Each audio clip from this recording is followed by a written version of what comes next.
Hey guys, welcome to another episode of Frost Bites. I'm Kelly Frost. We are at MINC Studios today, and we had so much fun just now. We had Kym Gable on as our guest, and our co-host today was Jessica Towhey. Kym has so many stories, so little time, so we're going to jump right into this next episode. Stick around, we'll be right back.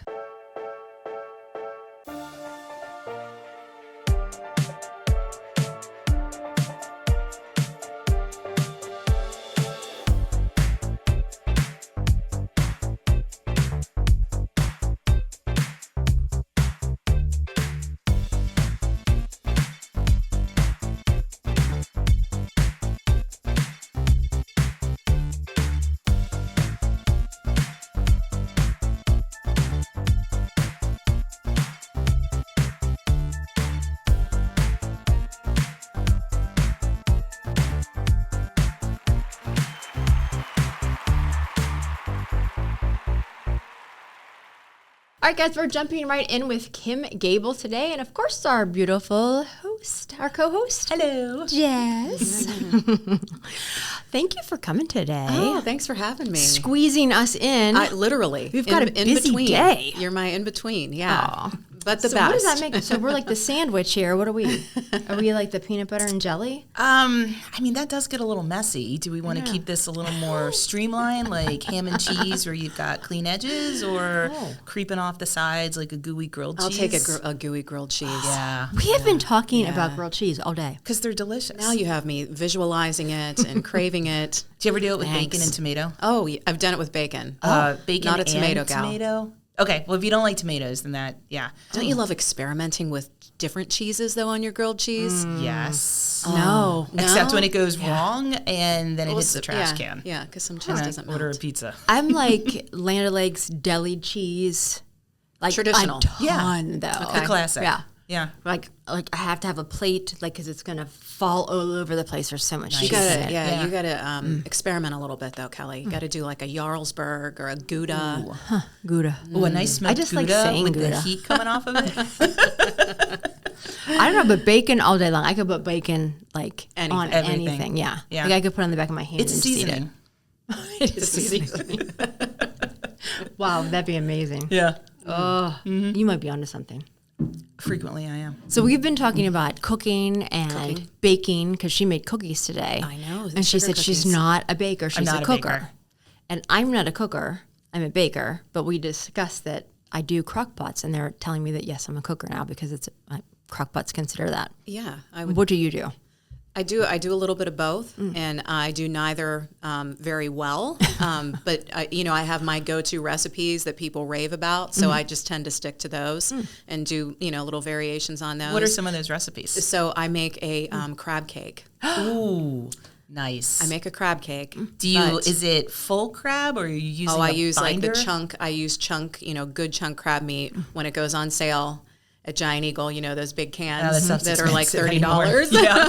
The Every jumbo once in a- lump. Yeah. jumbo lump. Jumbo So lump. every once in a while they'll go down to $19.99, and you ask Jeff. I get so excited because I see the sale price. I can see it from like one end of the store to the other, and I load up. So I just loaded up on those because everyone loves me to make those for the holidays. So I use, instead of, so the starch that I use to, for the adhesive, instead of breadcrumbs or any like bread based, I use potato chips. So I pulverize and crunch up puree potato chips. That's awesome. Yeah, That's so it's gluten free, smart. right? So anybody who has, gluten concerns, so they're gluten free and absolutely delicious. The potato chip does something to it flavor wise that makes it. Do you use the same flavor, or do you make different flavor? I've experimented of the with like crab salt and vinegar potato chips. I bet that's good.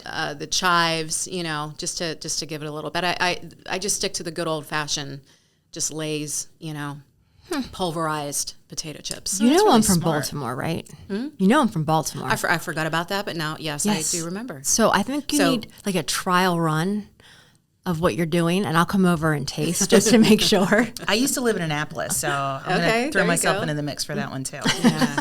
Just inviting myself around. And I order crab cakes everywhere I go, just to try to get some new inspiration. I do but I make too. the little ones, for like an appetizer size, and maybe put some little sprig of rosemary or dill or something on it. Oh, dill. And then Dill I all make day the long. dinner size ones, when we have like family dinners and stuff. But Well, I'm in it's for an both of expensive- those. Yeah, it's an expensive dish to bring, and everyone asked me to bring it, So it's an investment for the holidays to make Kym's crab for cakes. Sure. Yeah, for sure. I'm Making ready. a note, Kym's aren't crab you? cakes. Kym's crab cakes. Got it. Yeah, okay. I'm in. Hashtag Kym's crab cakes. Gosh. That's awesome. Yeah. Yeah. The potato chips are brilliant. My try sister-in-law is it. allergic to gluten, and she really enjoys crab cakes, so I might try that out now. Yeah. All right, so besides your crab cakes, you said you get them everywhere else. Where else has really good crab cakes that you would recommend? When Capstone Grill isn't open anymore, is it? Is it? It's not? Oh, I don't know. I just never see any cars in the park. I hope it is because I thought they were open like later. Okay, maybe.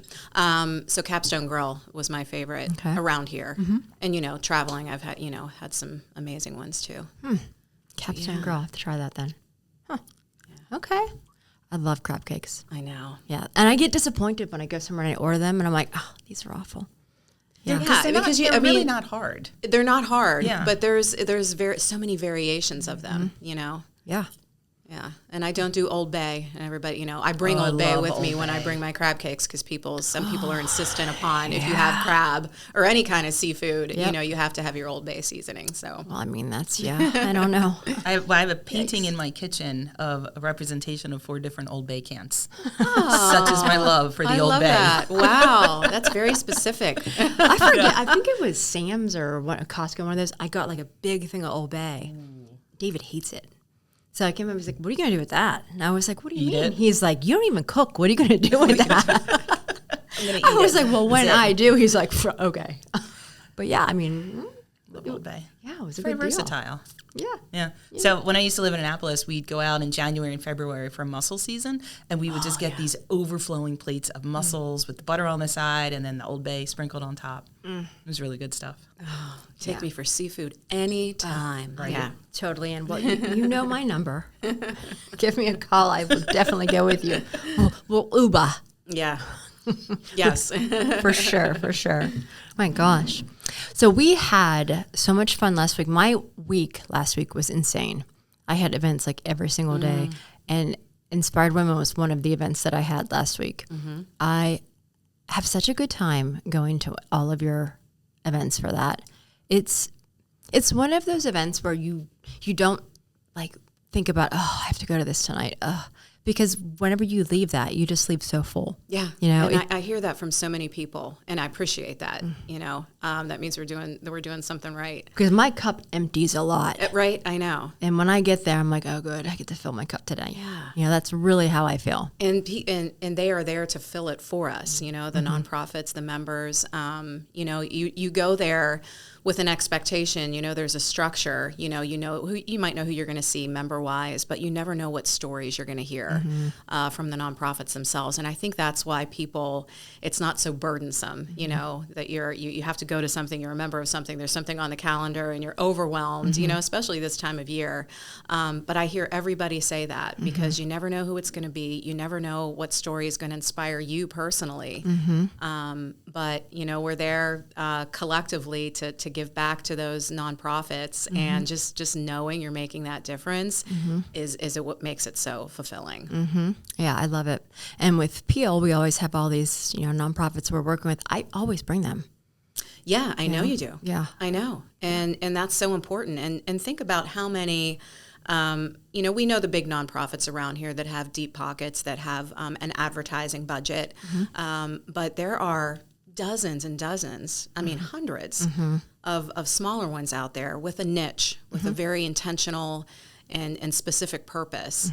And they don't have the awareness, they don't have the budgets. And so, that's what we're here for, to give them that platform and to give them that awareness. And even the ones that don't win, and I hate to use the word win because there is a winner every time, but even the ones that don't, they've raised that awareness, and they perhaps make that connection that's going to lift their nonprofit up. Well, that's what I told the last time the nonprofit that we brought, it was our first time even being exposed to Inspired Women. And I said, you know what? I said, it's great tonight. You got to meet all of these other ladies that you've not met before. And I said, although you weren't chosen tonight, your voice was heard and this and that. And I said, but there's so many other chapters. I said, and you can visit any of the other chapters and go to them. And I said, and, this is one of those organizations that's continuing to grow. Yeah. The chapters just keep coming and coming. I know the downtown chapter just came out with Rachel Maga, who I adore.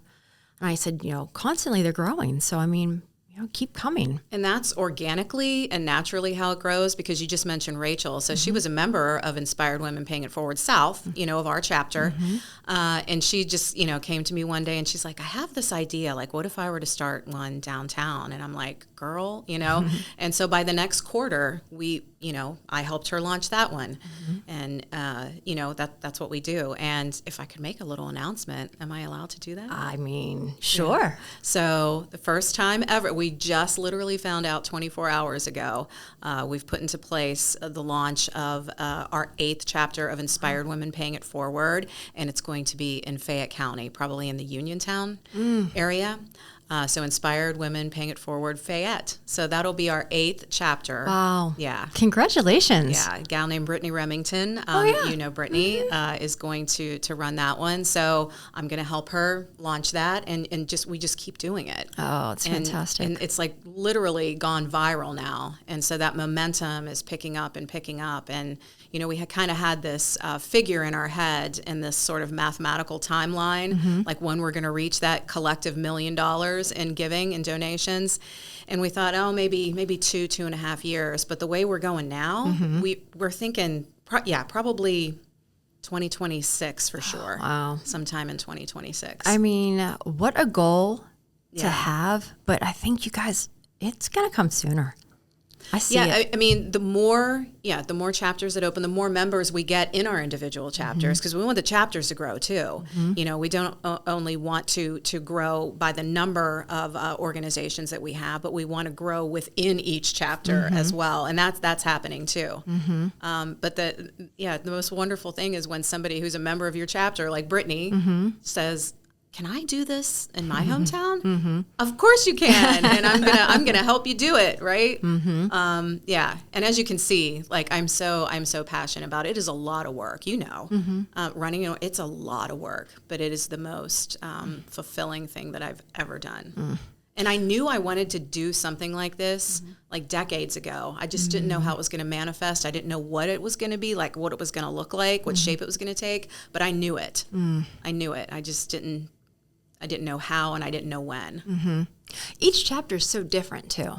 They do. Each has a different vibe, doesn't it? Yeah. You've been to several of them. Yeah, they all have different venues, different women that are leading them, and each of those ladies are so different. I know. And each are just as incredible as the next. And they're not only are these chapters fun, but yes, they're giving back. But it's just watching the women. I think when I first started to go, some of the women that were in the leadership position, watching them even blossom. Yeah. That's been really, really wonderful to see. Some of the ladies that kind of started off and they were just a little bit more timid. Now, as they're watching their chapters grow, you're also watching them grow. That's a great point. I'd love to watch that. I think that's just incredible too. Yeah. So, and that's when you know that you're around the right people. When you see that happening, and we're there for the nonprofits, but we're there for each other too. And there is, and obviously we're there to network, but there is growth that happens. There are leadership skills that are honed. People come into their own, right? They become more expressive, and then they take those gifts out into the world. It's really very fulfilling again to watch, to witness. Yeah, absolutely. So how many? There's going to be 8 chapters now. So Fayette will be the 8th. Okay. Yeah. So what are they again for anyone who doesn't know? So it started in the North. It started in the North 10 years ago. Deborah Dion Kirschke started the North chapter, which she thought, at the time was going to be the only chapter. And that's the first experience that I had. Right. Okay. So you've been there. And so Marcia Merman, who's my co-director at Inspired South, calls me 7 years ago, and she's like, "Let's go. I'm going to take you somewhere." And when Marcia tells me we're going somewhere, I listen. So she picks me up, and I get in the car, and I'm like, "What is this? Where are we going?" She's like, "Oh, we're going up to Cranberry for this. It's called Inspired Women Paying It Forward." And I'm like, "Oh, that sounds cool." So we go, and I wasn't a member or anything, but I wrote a check to the nonprofit. I'm like, this is really cool. And Deborah makes the announcement after the meeting. She's like, listen, we have some people here from the South Hills. Like, I really have it in my heart to start a chapter in the South, to expand this, to grow it. And she said, if anyone wants to stick around and just kind of talk about, possibly, being a member of a South chapter. So we sat in a little circle up in the front. There were maybe 10 of us. And, Marcia and I were like, oh, we cannot put that on our plate. We'll help. We'll be a member. I'll get the word out there, right? I'll put it on social media. I'll gather some girlfriends, we'll participate. We cannot lead. Like, we are just too, and the kids were little at the time. And, and what I left that meeting being Kym Gable and Marcia Merman being the director and co-director of Inspired Women South. So that was 7 years ago. And then it kept happening faster and faster. We added Westmoreland, Sewickley, Beaver, downtown. Which one am I missing? That's it, right? North, South, Westmoreland, Beaver, Sewickley. Is that 7? Was that 7? I'm missing I think one. that was 6. Is it Greens? I was an English major, though, so you should never count on my numbers. Is it Greensburg? I'd have to look at the picture. Greensburg is, the Westmoreland one. Okay. Yeah. But anyway, Fayette's going to be our 8th. Wow. Yeah. Congratulations. Exciting. Yeah. I mean, really, you're so instrumental in making all of that happen, too. Oh, thanks, Kelly. I appreciate it. And thank you for supporting it and for just being a member. And, I mean, you were there almost from the very start. Yeah. Why wouldn't I be? I mean, anyone who comes, I don't think they would ever want to leave. That so many people just become members after being there one time. Yeah. Yeah. And look at the connections that have been made because of that. You and I didn't really know each other that well. No, yeah. So, yeah. So appreciative. Yeah, such good stuff. Well, good. I can't wait to see. I really think it's going to hit 1 million very, very soon. So, yeah. Well, anything else that we can do? Oh, we appreciate it. Yeah. I mean, it's such good stuff. So you were talking, I know you even brought your girls there. I know. Yeah. So talk about your girls. Yeah, so I have twin girls. They're 20 years old. They're sophomores. One is at Pitt, one's at Duquesne. But when they were in high school, even when they were in middle school, because it's been 7 years, they've watched, we have a very philanthropic family. We're big into outreach, so we've done a lot within the school district and within our community, and it was only natural to bring them along on the Inspired Women journey with me as well. And so at first it was just literally helping hands, putting pencils on tables, handing things out, helping me set up the signage and everything. But then they became a more integral part of it, and they were able to be there in middle school and high school every chapter, because we met at night. And now they're only able to be there with me for the July meeting. So their absence tugs at my heart a little bit, but having them there and watching their faces, like our next generation, watching them listen to these nonprofits and realize what they can do, right? What they can do to pay it forward, and hearing the need that's out there in our community and being a part of that. And Maris, as you know, started her own, it's not a nonprofit, it's not a 501c3, but she does something called Pajama Pals. So she's done that for the last 4 years and thought she was going to be done when she went to college. She's like, Mom, I just don't have the time, the bandwidth to do this. She's in the honors college at Duquesne, very involved there. But people called us and said, are you going to do pajamas? Nonprofits would call me and say, oh my gosh, we love those pajamas last year. Are you guys going to do it again this holiday season? And of course I answered for Maris. I said, yes. Yeah. So now we're doing it together. So she's spreading the word at Duquesne University, and, we're in the midst of, starting that holiday pajama drive again. So and watching, the other members who bring their teenage daughters and their college-age daughters, just realizing that we're not only paying it forward, but perhaps that next generation is also going to move it forward. Well, your girls, they've been watching you for years. I mean, what better role model than you? Yeah, and just watching, but also we've gotten them involved. We've taken them everywhere.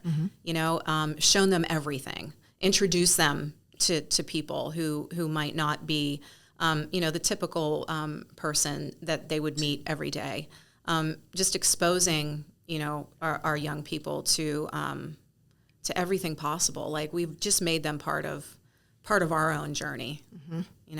I mean, that's part of being a parent, is exposing them to anything that you possibly can. Yeah. I mean, I brought my daughter to Inspired Women, and she was blown away by all the ladies that were there, and she started to go around talking to people, and asking them questions. And I thought to myself, my God, at that age, I didn't want to talk to any adults. I didn't want to be around people. I was intimidated, and this generation is not quite like that. And the more they see, the more that they're exposed to, the more they open up and understand, and give back. But your girls, it's great to see them, really giving back the way that you do. And, it's a blessing, I think. Yeah. And they're, our young people, they're their own individuals. They're certainly going to, blossom on their own with their, with their own inner traits and skills that they have. But they're watching us, and we can help shape them, for sure. And witnessing that now, boy, do I miss them though. I mean, they're right downtown. One's in Oakland, one's downtown. But the empty nesting, I'm not a big fan of. Did they want to stay that close to home, or did those schools just have the best programs for them? They were.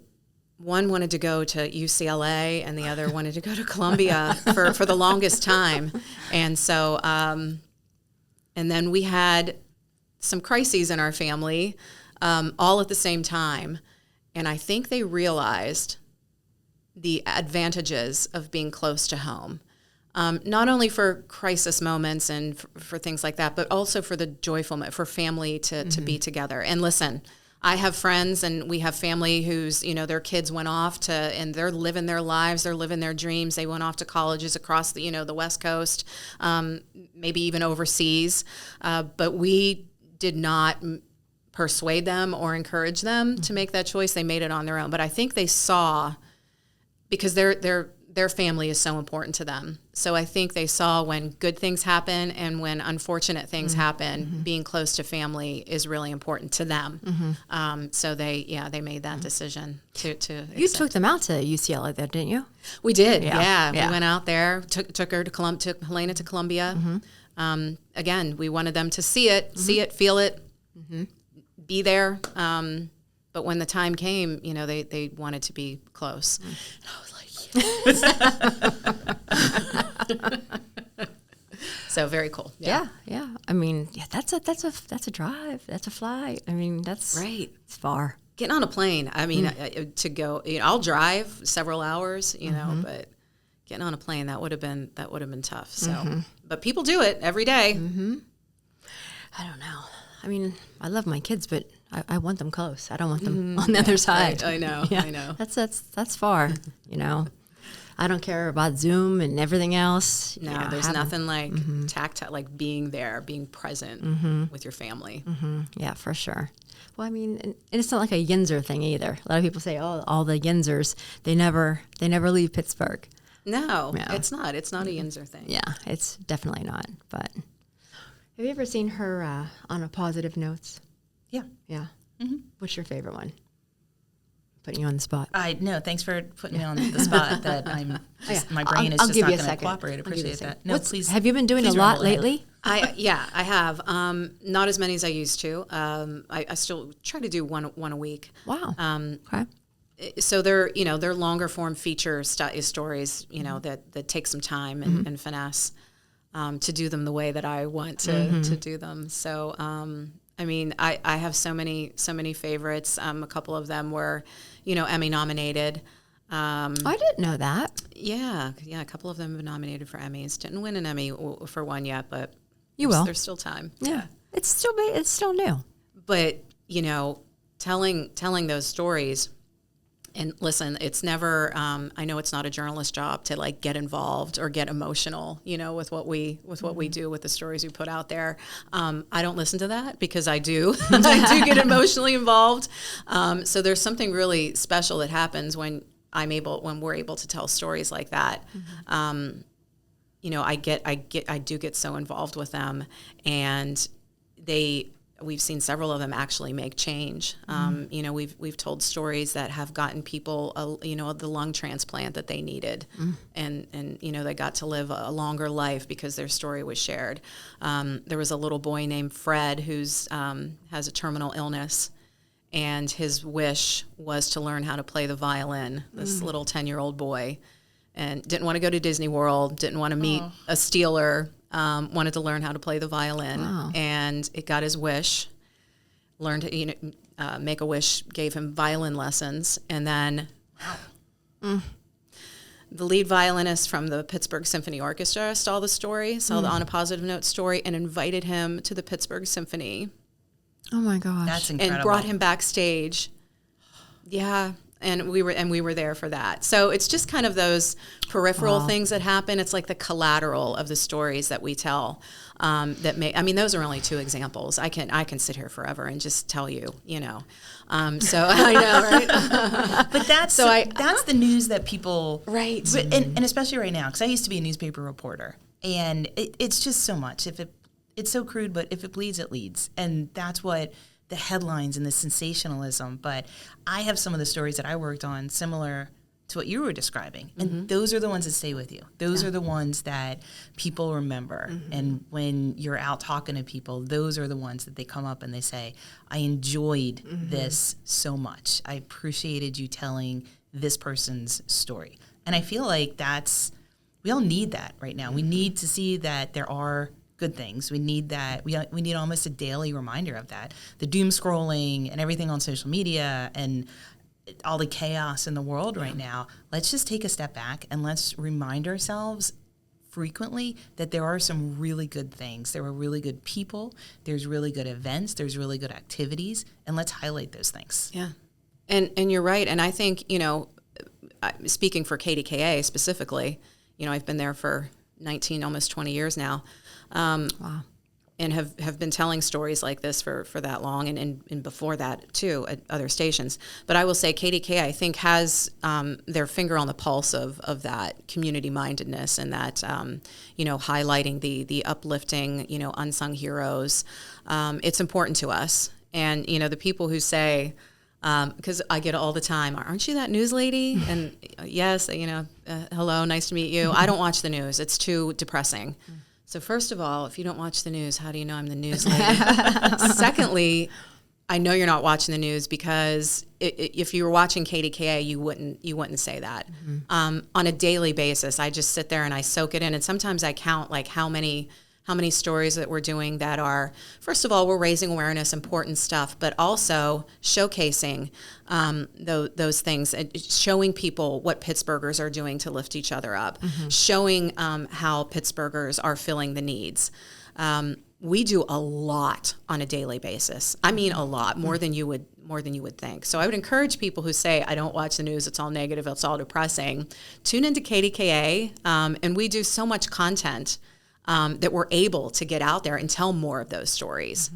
They're there, and we're telling them. And we always welcome people to reach out to us and let us know what's happening. I mean, I get so many emails every day, and I wish I could be there personally to do each and every story. But we have some other amazing reporters there who that's kind of their beat too. You know, the feature, the positivity that's happening. There needs to be a balance. Yeah, news has to tell the tough stories. You have to inform your community. Inform if you're on the national level. You've got to provide that information and help people understand what the issues are and what's going on and in downtown and in the neighborhoods. But there has to be a balance. And when people are saying things like, "Oh, I don't watch the news. I don't read the news," it's because what you've been looking at is out of balance. There needs to be the hard news side. There needs to be the feature side. There needs to be the opinion side. When it's out of whack, that's when the news just loses what its overall goal is. And because people are choosing now what to consume. Yeah. So that consumption has changed, right? Oh, completely, with social media. Yeah. I mean, that's the first place. So I wake up in the morning and the first place that I'm going to go look, because I'm following Washington Post and Post Gazette. I'm following the TV stations. I'm just going to grab little snippets. I'm not looking for full stories. Just give me a couple things. Give me an idea. What's the lay of the land for the day? Yeah. And, you know, when we give people things to consume and they make a choice, we have that data to see what people are choosing, especially on our website, right? So the most clicked on stories are the positive ones. Again, people need to have that awareness. You need to read what's happening. We need to know about the new taxes, with county council. We need to know, if there's, a dangerous suspect on the run. So we need to know all of those things. But the ones that get clicked on and the stories that are viewed are the ones like on a positive note. And the ones that stories. I'm more likely to share. Right. Hey, this is a great story. Yeah, and you look at those shares. I really enjoy this. Yeah. Well, that's why they say, too, that the local newspapers are still doing well. Because people want to see, too, what's going on in their own neighborhoods, too. And typically, local newspapers are positive. They're not negative. But everybody wants to know what's going on in their backyard, And a lot of times, that's what those stories are, too. The positive stories are what's going on in their own backyard with their kids.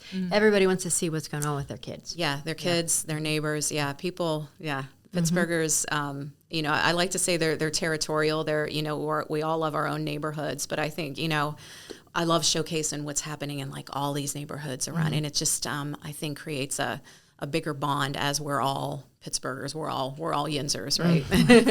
Yep. Talk about sports and kids and food. So the number one thing, in terms of content, what Pittsburghers want to see on the news. So what do you think like the number one like topic or genre is of High stories? School sports. So it's sports, specifically Steelers. So the number one thing that people watch and want to see and tune in for, number one is Steelers. Number two is kids. Anything with kids doing amazing things, right? Special things or heartfelt things, right? Number three, do you know? Food? Is it food? Travel? No. Number three is dogs. Oh, there you go. Yeah. Specifically dog, like pets, throw in a dog, but specifically throw dogs. in a kid. So anytime there's a dog in a drain or a dog that rescued somebody or a dog stuck somewhere, we are there for the dog stories. And then number four is weather. So that's what Pittsburghers that care about. And that has not changed for decades. Wow. Yeah. So Steelers, Steelers, kids, dogs, weather. Huh. So that makes sense. I feel like I go on the Post-Gazette and I'm trying to look and it's like I'm wading through 7 or 8 stories about the Steelers. And I'm like, okay, come on. Give me a dog. And Steelers out in the community. I mean, Steelers playing their game, that's one thing. But, man, you get Steelers out in the community, visiting kids at Children's Hospital, working at the food bank. People love that stuff. So as you're sitting around – I'm sorry. No, go ahead. Well, you're sitting around in your budget meetings, grab a Steeler, put him on a school with the dog. That is exactly where I was going. Your ratings are through the roof. Yep, that's exactly what Outside. you need. Yeah. Outside, doing something uplifting for the community. Yeah. You need to put them on like a boat when it's raining. Oh, yeah. And put it all that way they can't escape. And there would be my Emmy. There you go. See? We have just solved my you solved my problem. Yes. Can you imagine? I'll tell you. Yeah. So what's something that you think is very unique to Pittsburgh that you've seen just recently, maybe like the last 6 months that you thought, wow, I've never seen that before? Because I get this question too? You know what? Just today, can I talk about what happened this morning? So every year I help the Pittsburgh Downtown Partnership do the news conference where we launch, we go into the holiday season, right? It's the launch of the holiday festivities in downtown Pittsburgh. And I saw, and every year something new and fresh is added. There's something to kind of stir excitement and get people downtown. A lot of visual things lately. There are some really cool things happening for the holiday season in downtown Pittsburgh. And we got to see some renderings of them today, things that they're doing to the Sister Bridges and some new art installation that kids made downtown. So what I can't think of anything that's actually amazed me, but I love the progressiveness of the way the city every year tries to make make each holiday season even better than it was before, bringing in new voices, bringing in new talent, bringing in diversity. And so I just sat there this morning, because it doesn't feel like it's so warm outside. It doesn't feel like Christmas, but I'm looking at all these renderings and the artwork and listening to all of these things that are going to be happening in Pittsburgh. And I thought, wow, we are such a progressive city when it comes to let's do better, let's do more, let's do it bigger. And just being a part of that, it's not the same old stuff year after year. So what I really appreciate and really amazed at is just the forethought and the foresight that goes into let's make it better. And not just with the festivities and the activities with the holidays, but I think everything that Pittsburgh does. If they have an event, the inaugural event, we know that there's going to be successive ones to come, and we know they're going to be bigger and better.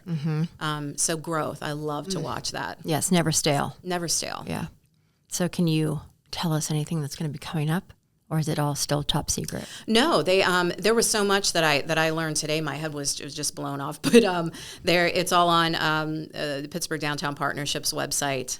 Some really cool things. The band. There was a band coming The Fray. Okay. Is coming to that. So they're going to be there on the Xfinity Riverside stage, which is on Fort Duquesne Boulevard, to kick off Light Up Night. That's great. Oh, that's awesome. Yeah. So we literally found that out just a couple of hours ago. You get to hear it here first. Yeah. And I think I'm going to be on stage, not introducing them, but helping to light up, flipping the switch for the Sister Bridges when now, they didn't light you up do as that well. last I year? did. Yeah, I did. Fun. Big giant, ceremonial light switch. Again, Pittsburgh, right? Yeah, right. Yeah. Go big or go home, big or right? go It's a home. giant ceremonial light switch. Yeah, I don't think the light switch was actually connected to but it was a prop. Could and we it not was, dash my dreams here? I know. Yes, it was all connected. Yeah, I knew it. It actually goes all the way back to Kim's house. They're It's all wiring plugged it in. there. It's all the cables are there. I got it. That has to be fun, though. Oh, it's so fun. Yeah. Yeah. And again, we do so much on a weekly. I mean, our calendar, I'm sure when you look at your calendar, you say, how am I going to do this? There are some things that, unfortunately we have to say no to because we just don't have the bandwidth and there's just not the time. But there's definitely things like that I'm willing and eager to put my energy into. So, when you're in a position like ours, you do have to choose sometimes. There is some discernment. I want to do everything. I know. I want to be everywhere. I want to help I want to help everyone. But unfortunately, just one person. I just started saying, you know what, I can't do it this year, but contact me for next year. Connect with me. Yeah. And I mean that. When I say that, I'm just not one of those people. Oh, yeah. Like, and sometimes I am. I try to make sure that that we do stay connected and in contact. Yeah, because I really do want someone to connect with me next year if I can't do it this year. Right. And if it's a conflict, then I tell them, you know what, it's a conflict of interest for something. That way I'm not, just spinning wheels with somebody. But yeah, there's so much happening in Pittsburgh all the time. Everybody's doing wonderful things. Yeah. And it's great to see it. And if I can't do it, I'll even, refer them to someone else that, hey, but so-and-so is doing something like that. They might be able to help you. Yeah. So I'm always just trying to help them. If I can't do it, I try to refer them to someone else that can. Yeah, I send things down the line all the time. Yeah, especially at KDK especially. And, I think all the stations do a great job, but, our KDK talent, our on-air personalities, we do a lot in the community. But we kind of, when we do one thing and we fall in love with it, we end up doing it year after year after year, right? We have, Christine Sorensen does the March of Dimes every year. I do. They're the ones that I do, but and they want us back. They events sometimes become synonymous with the KDK personality who is there, being the host, being the MC, doing the introductions, and that's one thing I think that sets us apart too. Agree. Is that they're really Katie in the community is not just a little catchphrase. Like we really are out there. Well, Ken Rice is an example of that. He does the MS Society does their luncheon every year, and he comes and MCs and speaks, and people expect him to be there. Like they really do. And every year whenever we start to plan it, because now they put me on the board for it, of course. And you don't say no to that. Right, you can't. And every year, okay, cool, Ken's definitely coming back. Ken's definitely. God forbid if he ever said he couldn't do it. They would fall apart. Where is he? Okay, well, we're going to have to change the whole date and everything else until Ken's ready. But that's true, though. They become a staple of that entire event. The way that you have the certain events that you do, you are a staple of that event. They just expect that, and they want you to be there. And that's just the way that Pittsburgh is. You're part of it. And those most organizations are great at, like, I already know the ones that I just did. They have already given me the date, for next October, for October 2025. That's impressive. Hey, October 2025. It's not going to be a Friday. It's going to be a Saturday. So can you put it on your calendar? And so we're like, we'll be back.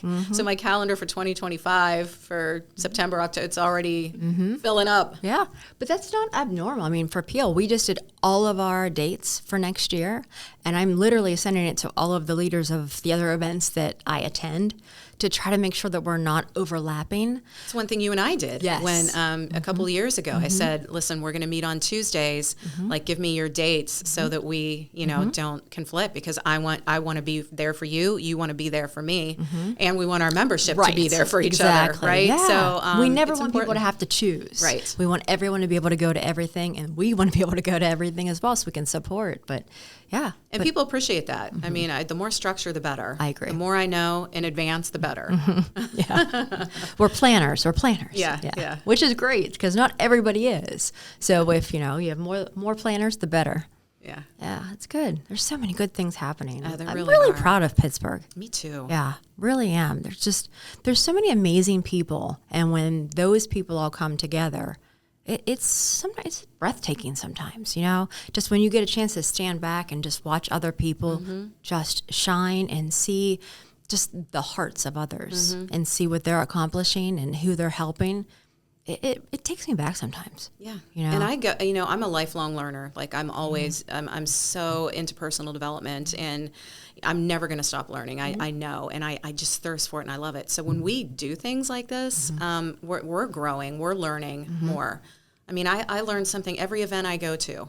And you can't help it. I don't go there saying, today I'm going to learn something. I'm going to be inspired. It just happens, right? It just happens. And there are things that stick with you. And, so it's also wonderful. Pittsburgh is one of those cities where, you can't sit there and say that there's nowhere for personal development, because all you have to do is go to one of these amazing events or get involved with one of these incredible organizations, and you're going to grow as a person. It's going to make you a better person, and that's always a goal. I mean, everywhere I go, whether I'm in attendance, and I love when I can just go and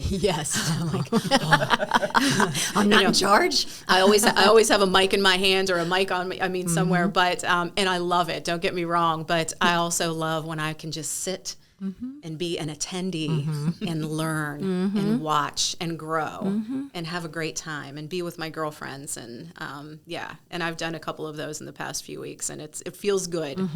Yeah, I mean, you don't have to be on all the time. Yeah, if you can do that and just relax and take it all in, it's a different experience. Yeah, and I laugh, and it's just it's great. Yeah, nothing like just having a good time with your girlfriends and having a couple glasses of wine and relaxing. You have to do that. That's filling your cup back up. Exactly. Yeah, we need to remember to do that. I know. I've been told that a couple of times today.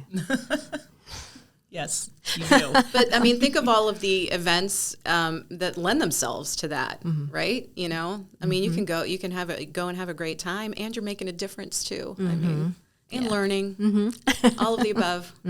Absolutely. I love to check boxes, like and when I feel fulfilled like that, and I participate in something, and those are the ones that I go back to. That's what I join. That's what I do every year. Yep. It's important.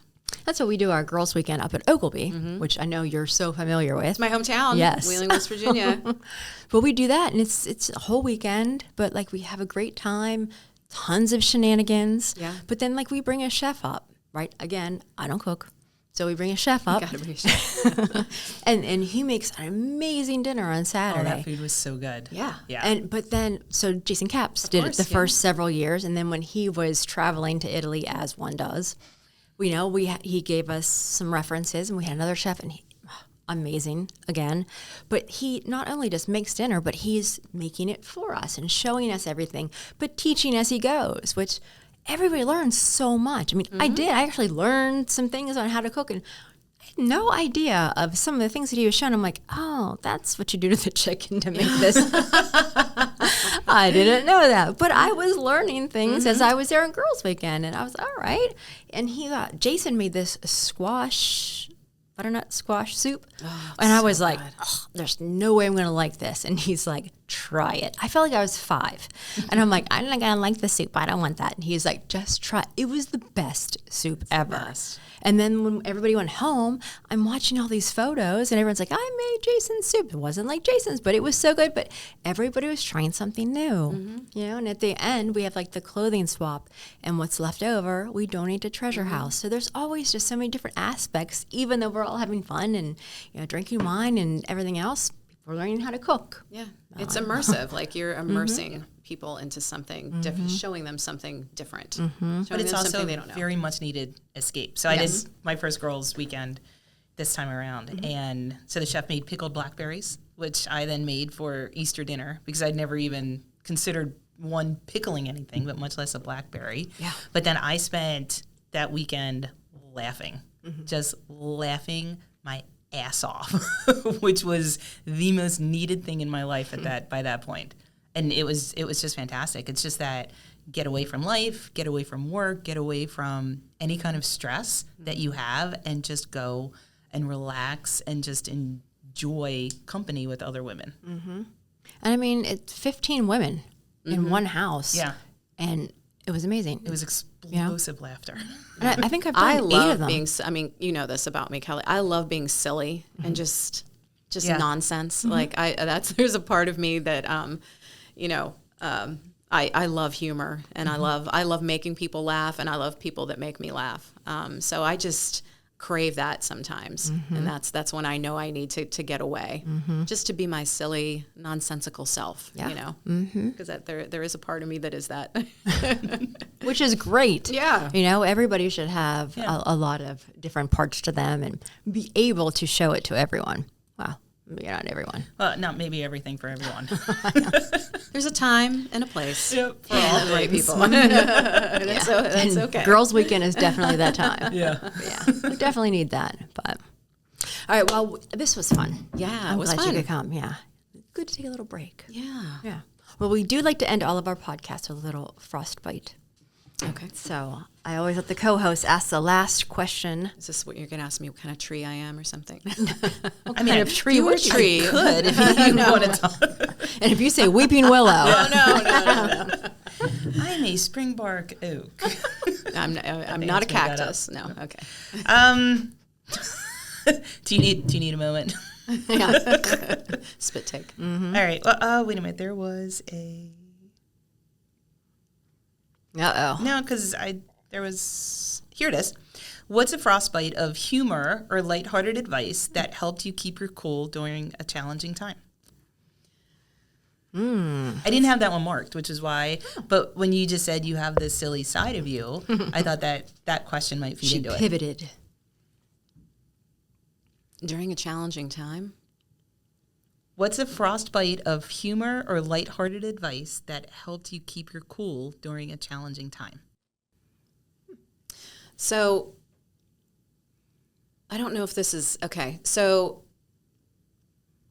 I used to have a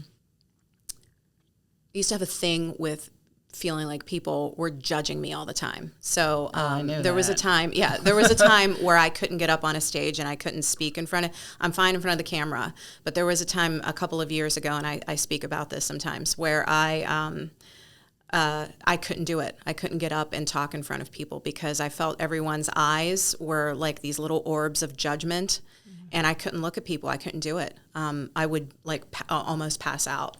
And so I had to say no for a full year to any speaking engagements, anything where I had to stand up in front of people. And then I can't remember where I read this, but somebody told me, you know what? People don't care about you as much as you think they do. And I don't know if that's lighthearted or if that's cynical but once that made me lighten up. You know, people are so into themselves and into their own day and into their own, what happens next, where am I going, that lightened me, that relaxed me, and made me realize and internalize that people aren't always judging me all the time. And we're not, because I don't judge other people, but for some reason I just felt this judgment of, who does she think she is? She's not good enough. But that was my own internal voice. So when externally, I want to say it was John C. Maxwell that I heard that from now, because I can hear him saying, people don't care. Can you hear him saying that?